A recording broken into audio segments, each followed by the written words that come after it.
제가 처음 뉴욕의 콜롬비아 대학교를 방문한 것은 딸이 9학년을 마친 직후 10학년이 되기 전 여름이었습니다. 우리는 미국 서부의 여러 명문 대학을 둘러보는 투어를 했고 그때 본 콜롬비아 대학교의 아름다움과 웅장함, 프리스티지 그리고 그곳이 가진 명성은 결코 잊을 수 없습니다. 지금도 잊지 못하는 것, 딸은 그곳을 처음 본 순간 내 꿈은 콜롬비아 대학교의 학생이 되는 것이라고 말했습니다. 그리고 그녀는 그 유명한 노래 가사를 떠올리며 노래를 불렀고 마치 해바라기 꽃처럼 밝게 웃던 아이의 모습이 선명하게 기억에 남아있네요. If you can make it in New York, you can make it anywhere. 엄마, 내가 뉴욕에서 해낼 수 있다면 세상 어디서든 해낼 수 있어요. 딸이 말했습니다. 그땐 얼마나 낭만적이고 멋진 뉴욕이었는지, 얼마나 정이 넘치던 콜롬비아 대학이든지. 그 후 딸은 꿈이 생겨서 그런지 눈빛부터 더 초롱초롱하게 달라지며 정말 열심히 공부를 했죠. 미국 최고의 고등학교 중 하나인 하버드 웨스트레이크 스쿨을 졸업한 뒤 그녀는 마침내 콜롬비아 대학교에 합격했는데요. 저희 가족에게 콜롬비아 대학교는 그만큼 애틋하며 특별한 의미를 가진 곳입니다. 하지만 최근, 그러니까 작년에 다시 뉴욕을 찾았을 때 저는 정말 실망했고 기절할 뻔했습니다. 너무나 놀란 건 몇 년 사이에 뉴욕 길거리에는 홈리스가 너무 많았고 펜타닐에 중독된 마약 사용자들이 많이 보였으며 거리는 차갑고 황량해졌습니다. 요즘은 어떻습니까? 콜롬비아 대학교의 오늘을 바라보며 전국적으로 번져가는 시위와 갈등 속에서 깊은 안타까움을 느꼈습니다. 대학 내에서 벌어지는 혼란 속에서 한 교수가 절규하며 시위가 폭력적으로 확산되는 것을 막으려 애쓰는 모습을 보았습니다.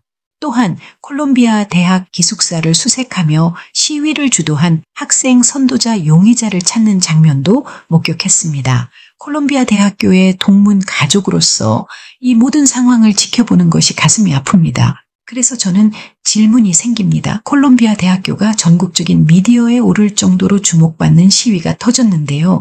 그런데 왜 하필 이곳이 집중 타겟이 되었을까? 먼저 로케이션이에요. 콜롬비아 대학교는 뉴욕시에 위치하고 있으며 전통적으로 학생운동과 정치적 시위가 활발한 곳입니다. 1968년 베트남 전쟁 반대 시위, 2016년 성폭력 반대 운동, 그리고 2023년 친팔레스타인 시위까지 사회적 이슈와 관련하여 학생들의 적극적인 참여가 이어져 왔습니다. 왜일까요?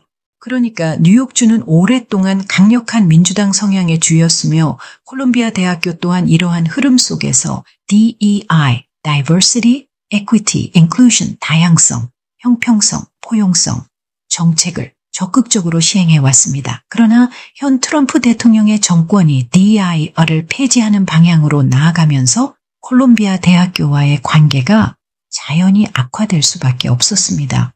이 또한 콜롬비아 대학교는 지난해의 해밀턴 홀 점거 시위에 참여했던 일부 학생들을 제명하고 일부 대학원 학위를 철회하는 조치를 취했습니다. 하지만 이러한 조치를 시행하는 데 시간이 걸렸는데 이는 연방정부가 $400 million의 천문학적 규모의 연방 보조금을 철회한 것이 영향을 미친 것으로 보입니다.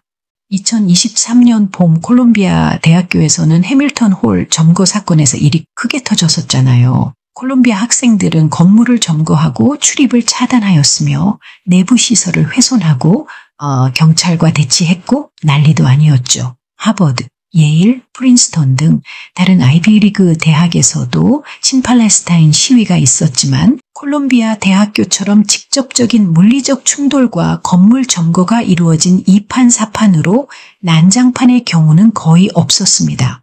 이에 따라 연방정부는 콜롬비아 대학교의 시위가 특히 위험하다고 판단하고 강경 대응을 결정한 것 같아요. 딱 찍힌 거죠.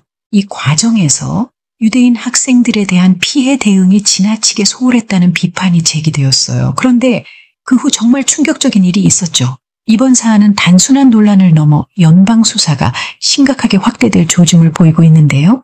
이러한 상황 속에서 오늘 미국 연방 요원들은 국토안보부 DHS의 수색 영장을 근거로 콜롬비아 대학교 학생 기숙사를 수색하였죠. 대학 측은 법적으로 이를 거부할 수 없었으며 총장은 연방 정부의 요구를 따를 수밖에 없었다고 공식적으로 설명하였고요. 참 마음이 찹찹합니다. 과거 레인보우 같던 설레던 학교 이미지가 최근 먹구름이 된 꿀꿀한 슬픈 기분이군요.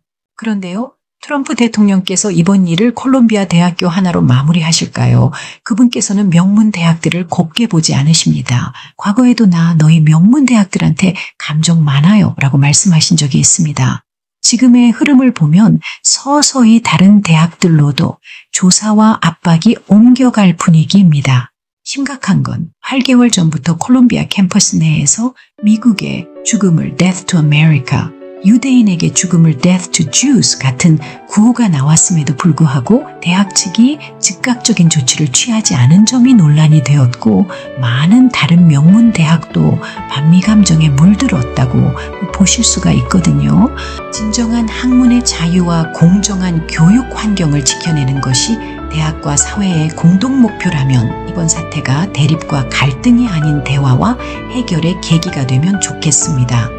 대학은 배움의 장이며 학생들은 희망의 씨앗입니다. 분열과 갈등이 아니라 함께 성장하고 나아갈 수 있는 길이 반드시 있습니다. 부디 이번 사안이 원만하게 해결되어 대학도 학생도 사회도 다시 평화를 되찾을 수 있기를 간절히 희망해 봅니다.